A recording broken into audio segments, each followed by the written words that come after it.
नमस्कार दोस्तों, study IQ में आप सभी का स्वागत है। इस लेक्चर में हम डाउन टू अर्थ मैगजीन का एनालिसिस करने वाले हैं। नवंबर 2020 मंथ में इस मैगजीन का जो फर्स्ट एडिशन आया है उसके इंपॉर्टेंट आर्टिकल्स हम इस लेक्चर में डिस्कस करेंगे। मेरा नाम है सार्थक शर्मा। लेक्चर की पीडीएफ डाउनलोड करने के लिए आप मेरा टेलीग्राम चैनल ज्वाइन कर सकते हैं। चैनल का नाम है स्टडी विद सार्थक।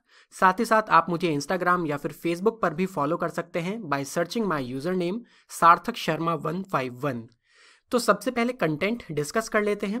3 इंपॉर्टेंट आर्टिकल्स हैं जो हम इस लेक्चर में डिस्कस करेंगे। पहला आर्टिकल है fanning the flames.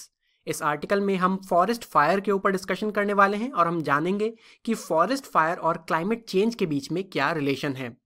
Second article है इन सर्च ऑफ इम्यूनिटी। तो यहाँ पर हम इम्यूनिटी के ऊपर डिस्कशन करने वाले हैं एंड बेसिकली हम जानेंगे कि रीसेंट मंथ्स में किस तरह से इम्यूनिटी टर्म का काफ़ी ज़्यादा मिसयूज किया जा रहा है। और थर्ड आर्टिकल होगा लोडेड विद डेट। तो यहाँ पर हम debt ridden Food Corporation of India that is FCI के ऊपर डिस्कशन करने वाले हैं। तो चलिए शुरू करते हैं। पहला आर्टिकल है फैनिंग द फ्लेम्स। तो पहले जानते हैं कि फॉरेस्ट फायर क्या होता है। इसे हम वाइल्ड फायर या फिर बुश फायर या फिर वेजिटेशन फायर भी कह सकते हैं।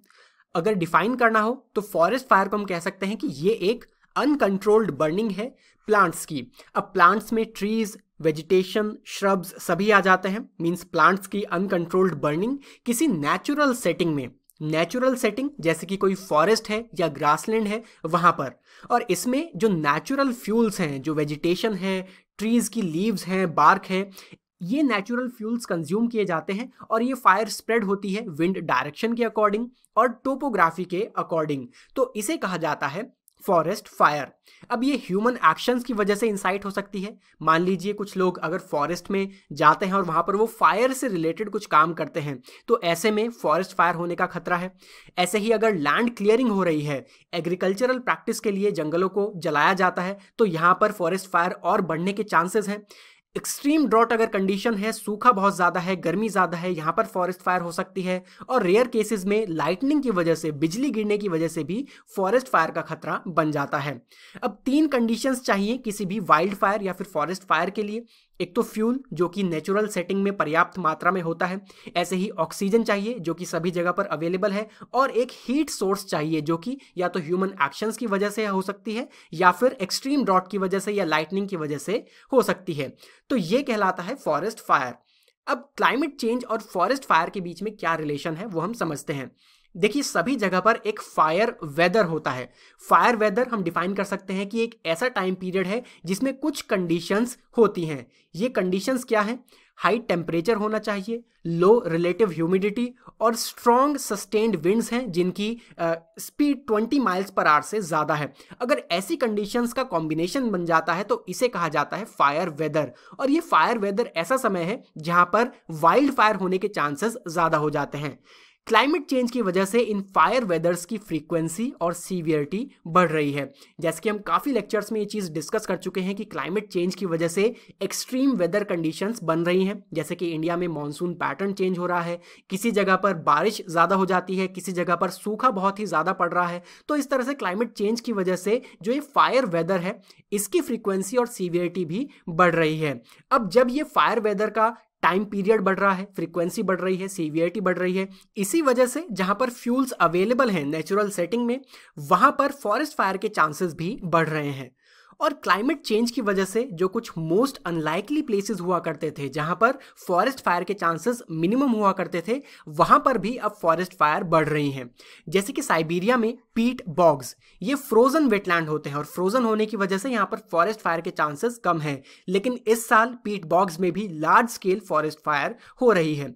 एंड ये जो फॉरेस्ट फायर है ये आर्कटिक सर्कल से नदर्न साइड में मूव कर रही है to the formerly fire tolerant tundra region. जो टुंड्रा रीजन है उसे टॉलरेंट माना जाता था टू फॉरेस्ट फायर, लेकिन यहाँ पर भी अब फॉरेस्ट फायर बढ़ रही है। तो क्या रिलेशन है यहाँ पर समझ लेते हैं। क्लाइमेट चेंज की वजह से टेम्परेचर राइज हो रहे हैं, जैसे कि वेस्टर्न यूएस में average annual temperature 1.9 degree Fahrenheit बढ़ चुका है सिंस 1970। ग्लोबली टेम्परेचर राइज हो रहा है। टेम्परेचर राइज की वजह से स्नो मेल्ट हो रही है और स्नो मेल्ट की वजह से वेजिटेशन एक्सपोज हो रही है और इसकी वजह से फॉरेस्ट फायर का खतरा भी बढ़ रहा है। सिमिलरली फॉरेस्ट ड्राई हो रहे हैं और जो फायर वेदर है वो लॉन्गर टाइम पीरियड के लिए हो रहे हैं। इस वजह से फॉरेस्ट फायर का खतरा बढ़ रहा है और इसी वजह से जो फायर्स हैं वो और बड़ी, सीवियर और वर्स होती जा रही हैं। अब कंसर्न क्या है वो हम जानते हैं। फॉरेस्ट फायर अब एक ग्लोबल कंसर्न का इशू बन चुका है। ग्लोबली बहुत सारी कंट्रीज में वाइल्ड फायर हो रहे हैं और इसकी वजह से अब लार्जर एरियाज बर्न हो रहे हैं when compared with the previous years. देखिए, वाइल्ड फायर एक नेचुरल फिनोमिना है और हर साल कई रीजन में वाइल्ड फायर हुआ करती थी, लेकिन क्लाइमेट चेंज की वजह से अब ये वाइल्ड फायर और बड़ी और डेवेस्टेटिंग होती जा रही है। जैसे कि ऑस्ट्रेलिया में रिसेंटली इसी साल largest Bush fire on record experience की गई है। इसी तरह से आर्कटिक के रीजन है, Amazon in Brazil, central Asia, in region में भी अनयूजुअली सीवियर फायर्स एक्सपीरियंस किए गए हैं और वेस्टर्न यूएसए में, कैलिफोर्निया में भी वाइल्ड फायर एक्सपीरियंस किए गए हैं लार्ज स्केल पर। ये सभी एग्जाम्पल हैं कि फॉरेस्ट फायर एक ग्लोबल कंसर्न का इशू बन चुका है। सिर्फ जून में ही साइबेरिया की अगर हम बात करें तो 9 million hectares of forest lose हुई है टू द फॉरेस्ट फायर। और अगर इसे कंपेयर करना हो तो पोर्चुगल का जो साइज है, इतने साइज में जो फॉरेस्ट थी वो डेवस्टेट हो चुकी है बिकॉज ऑफ फॉरेस्ट फायर्स। और आर्कटिक का इन जनरल टेम्परेचर इंक्रीज हो रहा है या फिर हम कहें आर्कटिक वार्म हो रहा है।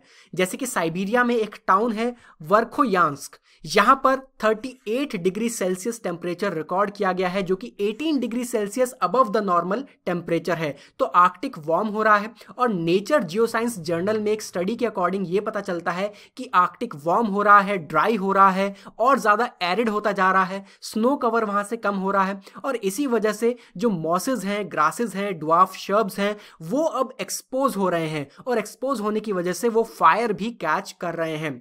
अब ये वरिंग मैटर इसलिए है बिकॉज जो आर्कटिक रीजन में परमाफ्रॉस्ट सॉइल्स हैं उनमें 1600 billion tons of organic carbon मौजूद है, जो कि ट्वाइस है when compared with the carbon in our atmosphere. और अगर ये सभी वेजिटेशन परमाफ्रॉस्ट में से एक्सपोज हो जाती है और जलने लगती है, इसकी वजह से आप समझ ही सकते हैं कि कितना लार्ज स्केल पॉल्यूशन होगा और कितना large scale carbon dioxide atmosphere में रिलीज होगी। ग्लोबली फॉरेस्ट फायर की वजह से billions of tons of carbon dioxide atmosphere में हर साल रिलीज होती है, जिसकी वजह से थाउजेंड्स ऑफ पीपल उनकी डेथ हो जाती है बिकॉज वो स्मोक में एक्सपोज हो जाते हैं और इस वजह से उनमें रेस्पिरेटरी डिजीजेज हो जाते हैं, जिसकी वजह से उनकी डेथ होती है। सिमिलरली फॉरेस्ट फायर की वजह से एनवायरमेंट डिस्ट्रॉय हो जाता है, फ्लोरा एंड फौना दोनों पर फर्क पड़ता है, लार्ज स्केल डेवस्टेशन होता है और जो लोग फॉरेस्ट के ऊपर डिपेंडेंट हैं अपने लाइवलीहुड के लिए, ऐसे लोगों का लाइवलीहुड भी डिस्ट्रॉय हो जाता है। अब क्लाइमेट चेंज और फॉरेस्ट फायर्स के बीच में एक डायरेक्ट लिंकेज है, ये हम समझ चुके हैं।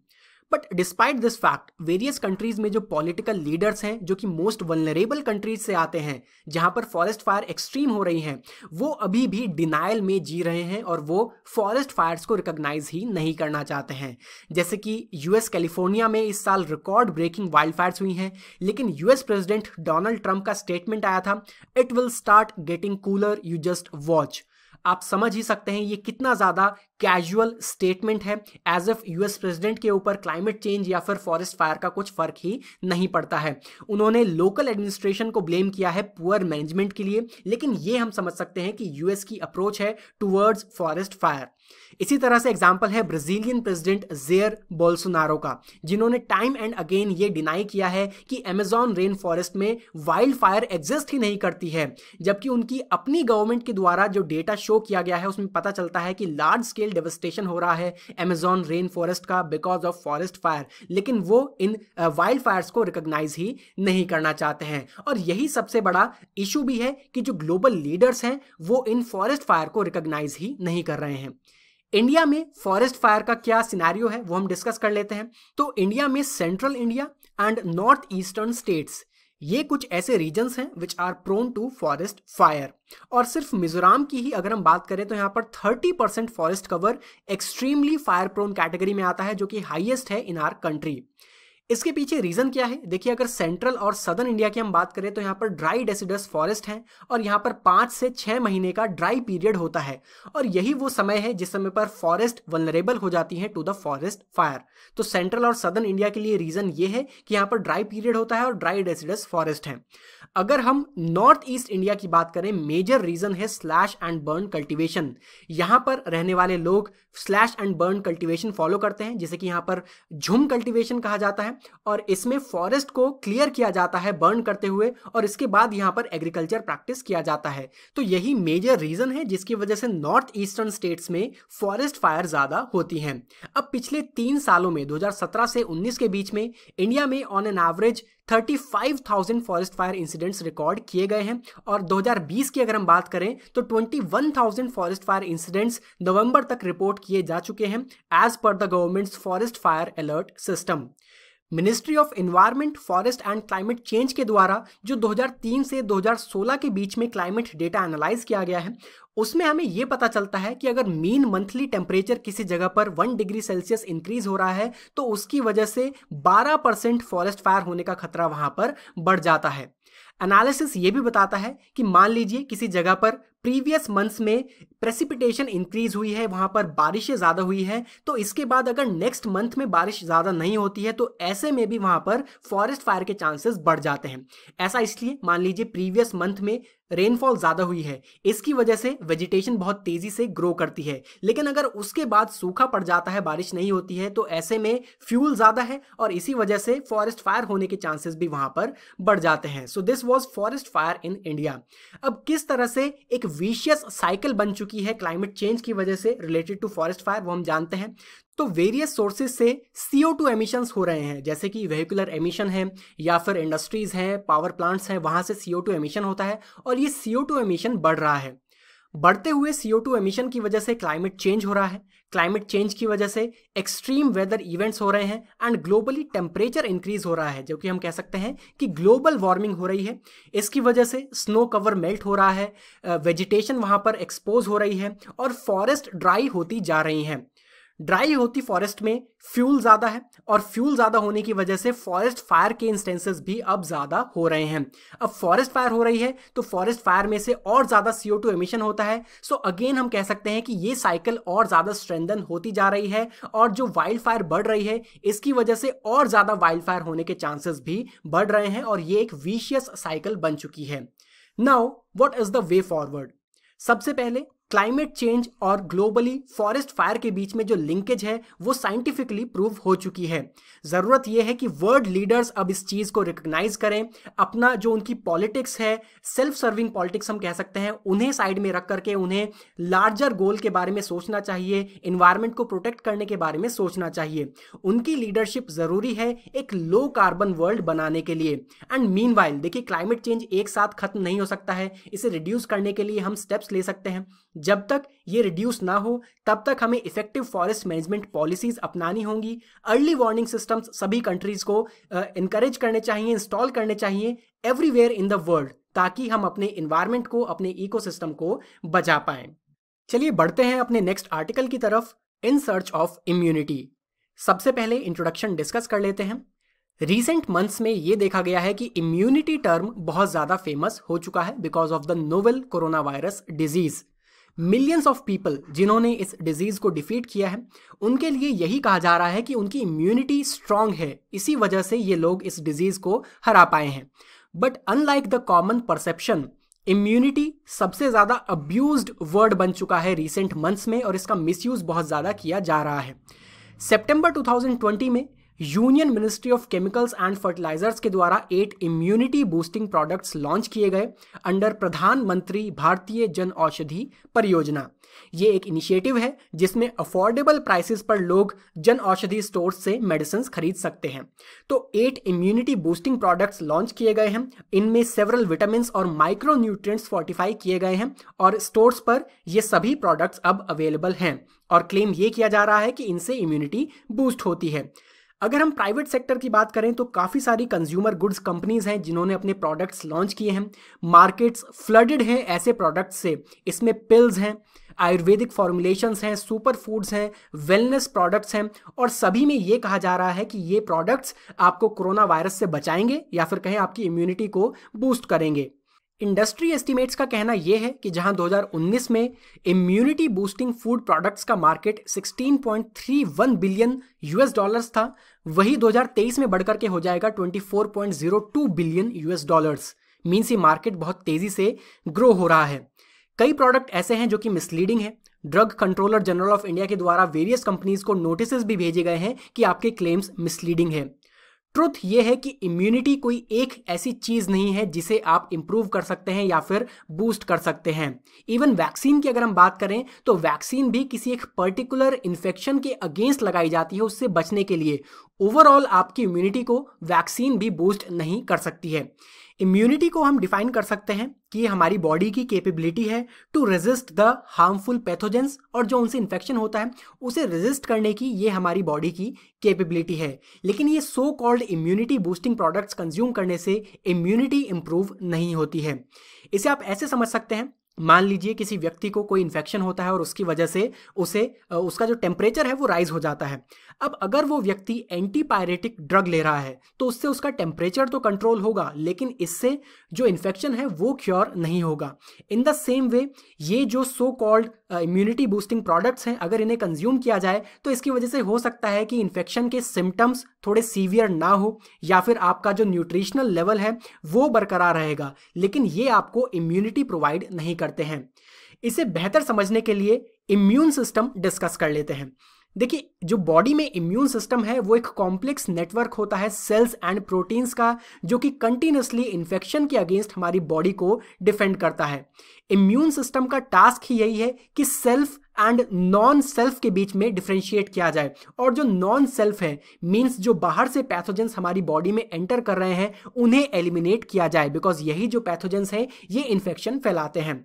इसके लिए वैरायटी ऑफ ऑर्गन्स हैं, टिश्यूज हैं, सेल्स हैं, प्रोटीन्स हैं spread through out the body, जिनके ऊपर हमारा इम्यून सिस्टम डिपेंड करता है, और ये कंटिन्यूअली एक्शन में रहता है। ब्रॉडली स्पीकिंग हम कह सकते हैं कि इम्यूनिटी दो तरह की होती है। पहला टाइप है active immunity and second type है पैसिव इम्यूनिटी। एक्टिव इम्यूनिटी में जो हमारी बॉडी है वही इन्फेक्शन को रेजिस्ट करती है, हमारी बॉडी ही एंटीबॉडीज जनरेट करती है। जबकि जो पैसिव इम्यूनिटी है इसमें हमारी बॉडी नहीं बल्कि किसी और बॉडी के द्वारा जनरेट किए गए एंटीबॉडीज हमारी बॉडी में इंजेक्ट किए जाते हैं, उससे हम इन्फेक्शन को क्योर कर पाते हैं। या फिर फॉर एग्जांपल जैसे मदर्स मिल्क है उसमें एंटीबॉडीज होते हैं और ये एंटीबॉडीज जो बच्चा है उस तक पहुंच पाते हैं, तो ये होती है पैसिव इम्यूनिटी। लेकिन यहां पर हम फोकस करेंगे सिर्फ एक्टिव इम्यूनिटी के ऊपर। एक्टिव इम्यूनिटी भी दो तरह की होती है। पहला है इननेट इम्यूनिटी, जिसे नेचुरल या फिर नॉन स्पेसिफिक इम्यूनिटी कह सकते हैं, एंड सेकंड टाइप है एक्वायर्ड इम्यूनिटी या फिर एडेप्टिव इम्यूनिटी। पहले डिस्कस करते हैं इननेट इम्यूनिटी। देखिए, जो इननेट इम्यून सिस्टम है हमारी बॉडी का, ये फर्स्ट लाइन ऑफ डिफेंस होता है अगेंस्ट एनी इनकमिंग थ्रेट। कोई भी पैथोजन अगर हमारी बॉडी के ऊपर अटैक करता है तो सबसे पहले जो हमारी इननेट इम्यूनिटी है वो उसके अगेंस्ट काम करती है। इसमें कुछ फिजिकल बैरियर्स होते हैं, जैसे कि स्किन। जो हमारी स्किन है वो आउटर माइक्रो ऑर्गेनिजम्स को बॉडी के इनसाइड एंटर करने से रोकती है। ऐसे ही डाइजेस्टिव ट्रैक्ट में म्यूकस लेयर होती है जो कि इंटेस्टाइन के इन्फेक्शन से बचाती है। व्हाइट ब्लड सेल्स होते हैं, ये सभी इननेट इम्यूनिटी में आते हैं। अब देखिए, जितने भी ये हार्मफुल माइक्रो ऑर्गेनिजम्स हैं जैसे कि बैक्टीरिया या फिर वायरसेस, तो ये कहलाते हैं पैथोजन। इनकी सरफेस पर कुछ प्रोटीन्स होते हैं, हर पैथोजन में डिफरेंट काइंड के प्रोटीन्स होते हैं, इन्हें एंटीजन कहा जाता है, और इन एंटीजन की वजह से ही इन्फेक्शन होता है। जो हमारा इननेट इम्यून सिस्टम है वो कॉन्स्टेंटली फॉरेन एंटीजेंस के लिए सतर्क रहता है, और अगर इस तरह का कोई अटैक होता है, कोई एंटीजन एंटर करता है, तो उसके अगेंस्ट डायरेक्टली हमारी इननेट इम्यूनिटी काम करती है। जैसे कि व्हाइट ब्लड सेल्स में फेगोसाइट्स होते हैं, ये कुछ सेल्स हैं जो कि पैथोजेंस को स्वॉलो अप कर लेते हैं, ये पैथोजेंस को कंज्यूम कर लेते हैं विद इन मिनट्स। जैसे ही कोई पैथोजन हमारी बॉडी में एंटर करता है, फेगोसाइट्स उसे कंज्यूम कर लेते हैं, जिसकी वजह से इन्फेक्शन नहीं हो पाता है। तो ये है हमारी इननेट इम्यूनिटी जो कि इंस्टेंटली वर्क करती है। लेकिन कई पैथोजेंस ऐसे हैं जो कि सीरियस इन्फेक्शन कॉज करते हैं और म्यूटेटिंग वायरसेस, तो ऐसे जो पैथोजेंस हैं वो इन्नेट इम्यून रिस्पॉन्स को सप्रेस कर देते हैं। मींस इन्नेट इम्यूनिटी ऐसे पैथोजेंस के अगेंस्ट, ऐसे एंटीजेंस के अगेंस्ट काम नहीं कर पाती है। जब इन्नेट इम्यूनिटी इनकेपेबल हो जाती है तब innate immune system message send करता है to the acquired immune system, या फिर कहें adaptive immune system. Adaptive immune system में होते हैं कुछ स्पेशलाइज्ड फोर्सेस, कुछ स्पेशलाइज्ड सेल्स, जैसे कि बी सेल्स, जिन्हें कि बीटा सेल्स भी कहा जाता है, एंड टी सेल्स। ये जो सेल्स हैं व्हाइट ब्लड सेल्स में ही होते हैं, इन्हें लिम्फोसाइट्स कहा जाता है।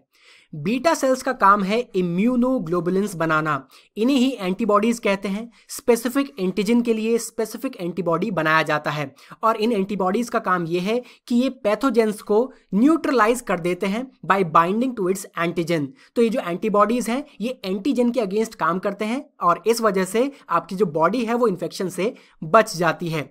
इन केस अगर जो इन्फेक्शन है वो ऑलरेडी स्टार्ट हो चुका है, या फिर कहें जो पैथोजेंस हैं उन्होंने होस्ट सेल्स को इन्वेड कर दिया है, ऐसे में साइटोटॉक्सिक टी सेल्स काम करते हैं।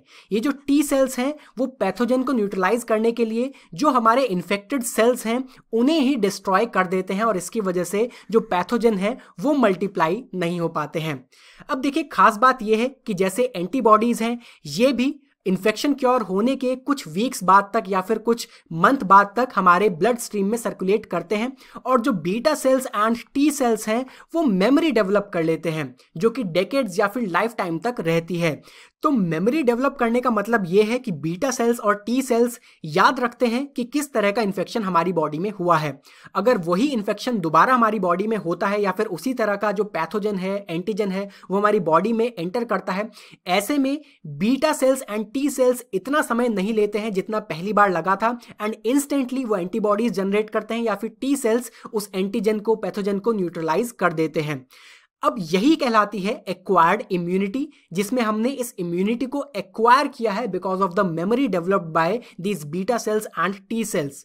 वैक्सीनेशन भी इसी तरह से काम करता है। वैक्सीनेशन में हम किसी पैथोजन की एटेन्यूएटेड फॉर्म या फिर कह सकते हैं कंट्रोल्ड मैनर में पैथोजन हमारी बॉडी में एंटर कराया जाता है।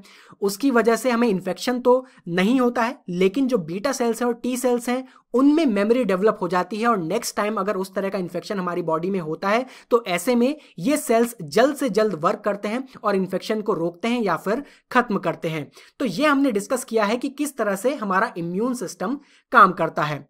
Now the moment of truth.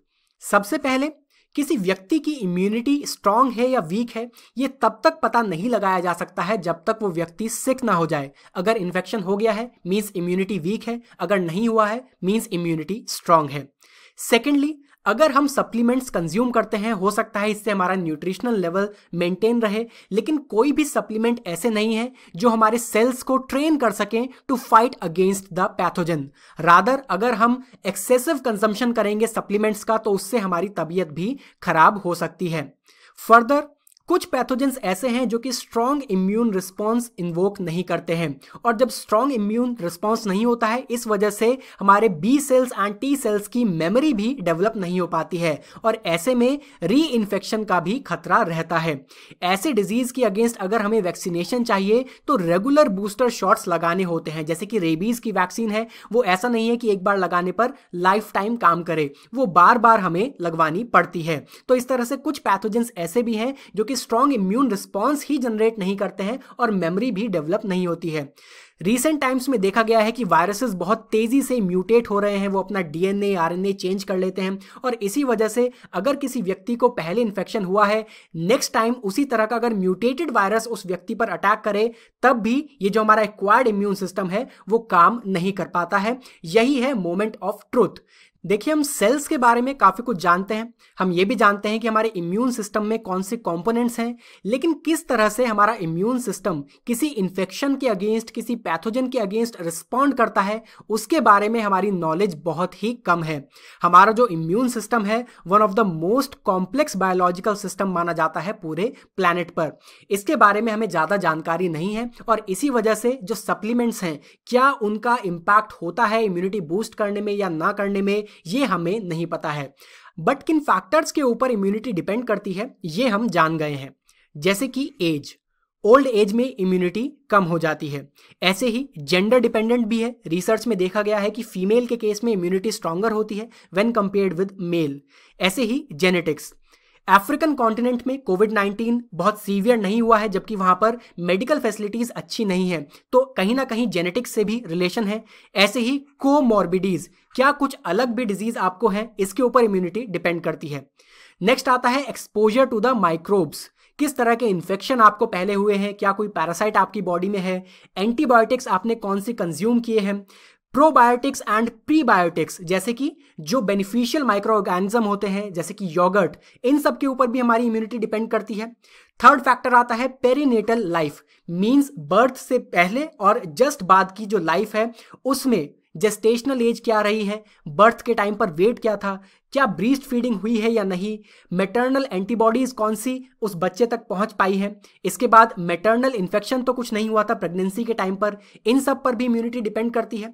Next है लाइफस्टाइल, क्या आप स्मोक करते हैं, क्या आप अल्कोहल कंज्यूम करते हैं, इनसे इम्यूनिटी कम होती है।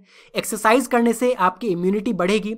ऐसे ही अगर आपको किसी तरह का साइकोलॉजिकल स्ट्रेस होता है, चाहे वो एक्यूट हो या फिर क्रॉनिक हो, इससे भी आपकी इम्यूनिटी नेगेटिवली इंपैक्ट होती है।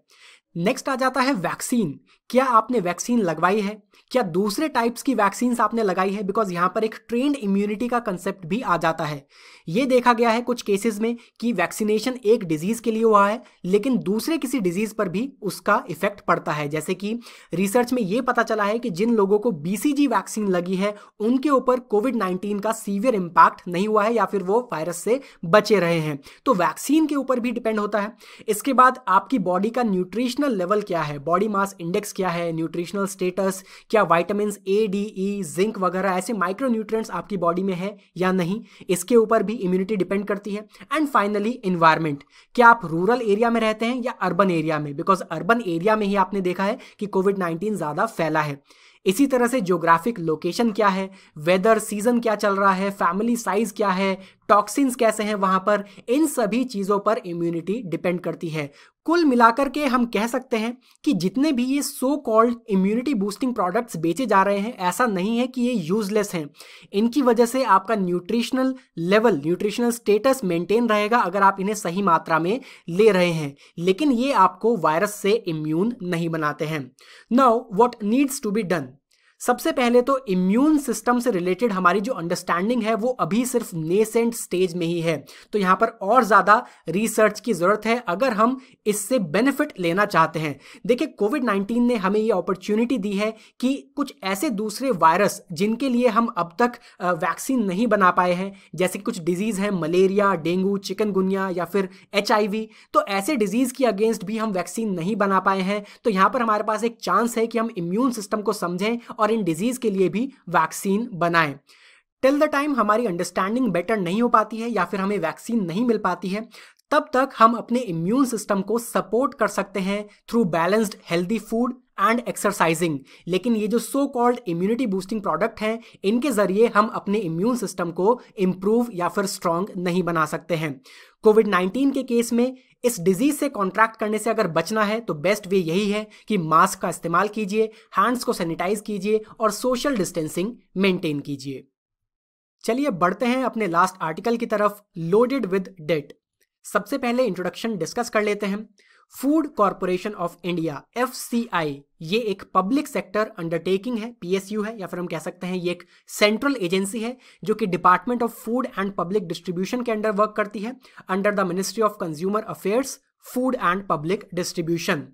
FCI का काम है कि जो भी राइस एंड व्हीट प्रोक्योर किया जा रहा है, स्टोर किया जा रहा है या फिर ट्रांसपोर्ट किया जा रहा है, उसे मैनेज करना, mainly for the National food security act.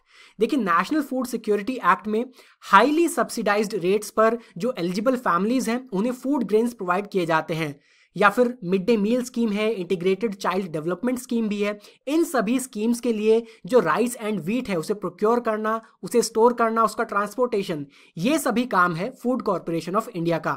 Around 810 million लोगों को हर महीने per head highly subsidised 5 kg food grains मिल पाता है under the National food security Act, और ये पॉसिबल हो पाता है because of the Food Corporation of India. खास बात यह है कि एफसीआई की कोई भी अपनी इनकम स्ट्रीम नहीं है, मींस ये खुद से इनकम जनरेट नहीं करता है और अपने जितने भी एक्सपेंडिचर हैं उसके लिए ये टोटली डिपेंड करता है on the budgetary allocation of the union government. देखिए, दो तरह की कॉस्ट हैं। पहली कॉस्ट है इकोनॉमिक कॉस्ट, मींस जो भी एफसीआई का एक्सपेंडिचर होता है, फार्मर्स को पैसे देने होते हैं फूड ग्रेन्स प्रोक्योर करने के लिए या फिर ग्रेन्स स्टोर करने के लिए, उसके ट्रांसपोर्टेशन के लिए, ये सभी एफसीआई का इकोनॉमिक कॉस्ट है। सेकंड एक कॉस्ट आती है सेंट्रल इशू प्राइस, सीआईपी। ये वो प्राइस है जिस प्राइस पर सेंट्रल गवर्नमेंट स्टेट्स को ये जो फूड ग्रेन्स हैं इन्हें प्रोवाइड करता है और state government further PDS shops तक इन ग्रेन्स को डिस्ट्रीब्यूट करते हैं। Economic cost minus central issue price ये हो जाती है फूड सब्सिडी, जो कि एनुअली यूनियन बजट में सरकार के द्वारा प्रोवाइड की जाती है। तो फूड सब्सिडी एक्सपेंसेस में क्या आ गए, एक तो फूड कॉर्पोरेशन इंडिया को जितने फंड्स प्रोवाइड करने हैं ये इस फूड सब्सिडी एक्सपेंसेस में आते हैं। एंड सेकेंडली कुछ स्टेट्स ऐसे हैं जो कि decentralised procurement planning method follow कर रहे हैं, जिसमें वो एफसीआई का यूज नहीं करते हैं, स्टेट गवर्नमेंट्स खुद से ही ग्रेन्स का प्रोक्योरमेंट, स्टोरेज, ट्रांसपोर्टेशन वगैरह करता है। तो ऐसे केस में इनके जो एक्सपेंडिचर होते हैं उसमें भी सब्सिडी सेंट्रल गवर्नमेंट प्रोवाइड करता है। तो फूड सब्सिडी एक्सपेंसेस में एफसीआई के एक्सपेंडिचर और जो डिसेंट्रलाइज्ड प्रोक्योरमेंट के एक्सपेंडिचर हैं वो सभी आ जाते हैं, जो कि यूनियन बजट में प्रोवाइड किए जाते हैं। अब जानते हैं कि किस तरह से फूड कॉर्पोरेशन ऑफ इंडिया अब एक डेट ट्रैप में फंस चुका है। बजट 2019-20 की अगर हम बात करें तो food subsidy allocation food corporation of India के लिए किया गया था 1.51 लाख करोड़, लेकिन इसे बाद में रिड्यूस कर दिया गया बाय ₹75,000 करोड़। हालांकि लगभग 30,000 करोड़ एलोकेशन किया गया डिसेंट्रलाइज्ड प्रोक्योरमेंट के लिए। तो टोटल ये हो गया अराउंड 1.08 लाख करोड़ जो कि फूड सब्सिडी सरकार ने प्रोवाइड की बजट 2019-20 में। अब 2020-21 के यूनियन बजट में हालांकि एलोकेशन किया गया है ₹1.15 लाख करोड़, जिसमें से एफसीआई के लिए फूड सब्सिडी है ₹77,900 करोड़। तो आप अप्रॉक्सीमेटली देख सकते हैं ये लगभग 3,000 करोड़ का इंक्रीमेंट किया गया है। लेकिन इस साल जो एक्चुअल एक्सपेंसेस हैं वो बहुत तेजी से राइज करे हैं। ऐसा इसलिए बिकॉज सरकार के द्वारा अप्रैल 2020 में प्रधानमंत्री गरीब कल्याण अन्न योजना लॉन्च की गई, जिसमें कि कोविड-19 पैंडेमिक की वजह से यह प्रोविजन रखा गया कि जो भी बेनिफिशियरीज हैं या फिर जो भी माइग्रेंट वर्कर्स हैं उन्हें free of cost food grains provide किए जाएंगे। And this is in addition to NFSA. देखिए, नेशनल फूड सिक्योरिटी एक्ट में तो एंटाइटलमेंट प्रोवाइड किया ही जा रहा है, इसके अलावा भी और सारे बेनिफिशियरीज जोड़े गए जिन्हें फ्री में फूड ग्रेन्स प्रोवाइड किया गया। फूड मिनिस्ट्री ऑफिशियल्स का कहना यह है कि हालांकि बजटरी एस्टीमेट रखा गया है ₹1.15 लाख करोड़, लेकिन एक्चुअली इस साल के लिए food subsidy expense ₹2.33 lakh crore तक पहुंच सकता है। और ये जो गैप है ये कहलाएगा आउटस्टैंडिंग ड्यूज या फिर कैरी फॉरवर्ड लायबिलिटी। और इसके लिए ऑब्वियसली अपने ऑपरेशन को बरकरार रखने के लिए फूड कॉर्पोरेशन ऑफ इंडिया को लोन लेना होगा। और ये ऐसा पहली बार नहीं हुआ है, बहुत समय से एफसीआई अंडर डेट है, वो लोन ले रहा है अपने ऑपरेशंस को फाइनेंस करने के लिए। एंड इनफैक्ट गवर्नमेंट के द्वारा खुद से प्रोविजन बनाए गए हैं कि एफसीआई लोन्स को रेज कर सके फ्रॉम वेरियस सोर्सेज, जैसे कि नेशनल स्मॉल सेविंग्स फंड है या फिर शॉर्ट टर्म लोन्स बैंक से लिए जा सकते हैं, बॉन्ड्स हैं, इनके through food corporation of India credit ले सकता है। अब इस वजह से एक इनसरमाउंटेबल डेट ट्रैप में अब फूड कॉर्पोरेशन ऑफ इंडिया फंस चुका है। अगर हम आउटस्टैंडिंग ड्यूज की बात करें to the food corporation of India, वो है एस्टिमेटेड ₹2.49 लाख करोड़। और इसके लिए ही अपने ऑपरेशन को बरकरार रखने के लिए अब तक FCI cumulative loan of ₹3.3 lakh crore ले चुका है बाय द एंड ऑफ 2019-20। इसे ही हम यहाँ पर ग्राफ में समझ लेते हैं। 2010-11 की अगर हम बात करें तो फूड सब्सिडी रखी गई 63.8 करोड़ की, और यहाँ पर भी आउटस्टैंडिंग ड्यूज बच गए 13.7 करोड़। मींस ये वो फंड है जो कि सरकार को प्रोवाइड करने थे बट वो नहीं कर पाई और इस वजह से एफसीआई को लोन लेना पड़ा। टोटल लोन अमाउंट पहुंच गया ₹45.9 करोड़ तक।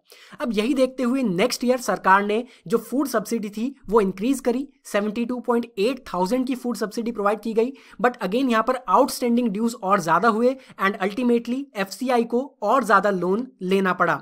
अब आप देख सकते हैं कि 2015-16 तक जो फूड सब्सिडी है वो इंक्रीज करती आई है और कुछ अमाउंट आउटस्टैंडिंग रह जाता है और जो लोन है वो बढ़ता जा रहा है। लेकिन 15-16 के बाद एक खास बात ये हुई है कि जो फूड सब्सिडी प्रोवाइड की जा रही थी वो अब डिक्रीज कर रही है एंड एज अ रिजल्ट जो आउटस्टैंडिंग ड्यूज हैं वो बहुत तेजी से बढ़ रहे हैं एंड अल्टीमेटली जो एफसीआई के द्वारा क्रेडिट लिया जा रहा है वो और भी तेजी से बढ़ रहा है।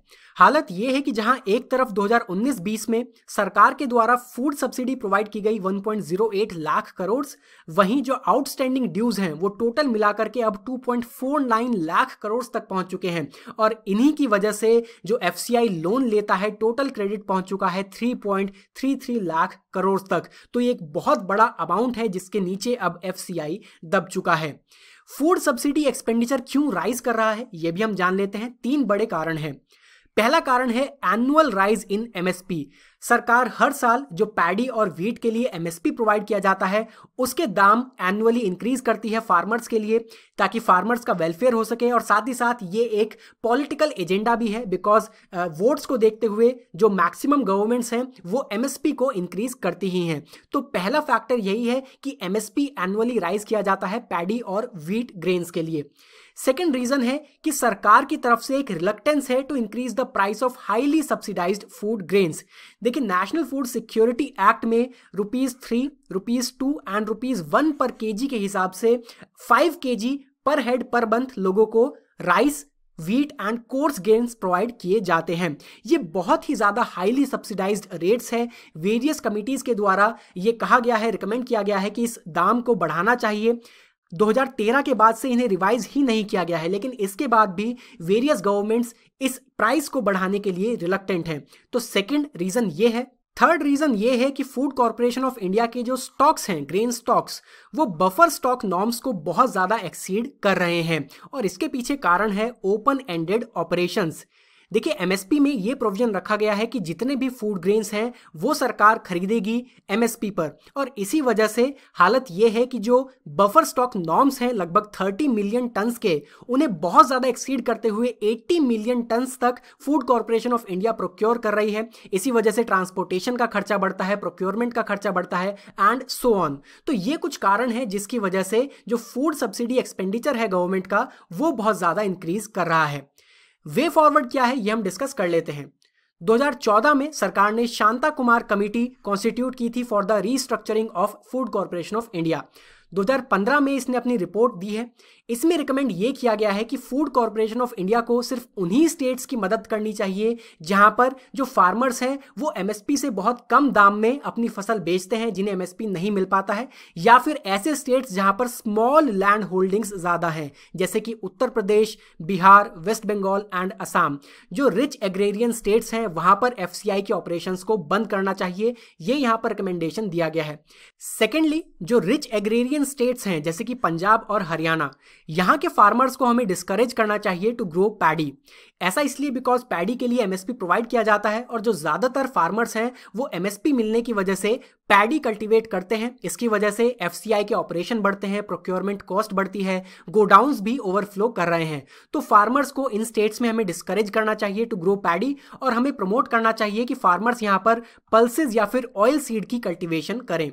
एंड फाइनली इकोनॉमिक सर्वे 2019-20 में यह कहा गया था कि हालांकि एक तरफ जो vulnerable section of the population है उनके इंटरेस्ट सेफगार्ड करना जरूरी है, इसी वजह से सब्सिडाइज्ड रेट्स पर हमें जो फूड ग्रेन्स हैं वो प्रोवाइड करने चाहिए, लेकिन दूसरी तरफ जो इकोनॉमिक रैशनेल है जहां पर सेंट्रल इशू प्राइस को हमें बढ़ाना चाहिए, इसे भी हम अंडरमाइन नहीं कर सकते हैं। और इसी वजह से सरकार को ये जो सेंट्रल इशू प्राइसेस हैं जिन पर स्टेट गवर्नमेंट्स को फूड ग्रेन्स प्रोवाइड किए जाते हैं, तो सेंट्रल इशू प्राइसेस को बढ़ाने के बारे में भी सरकार को सोचना चाहिए।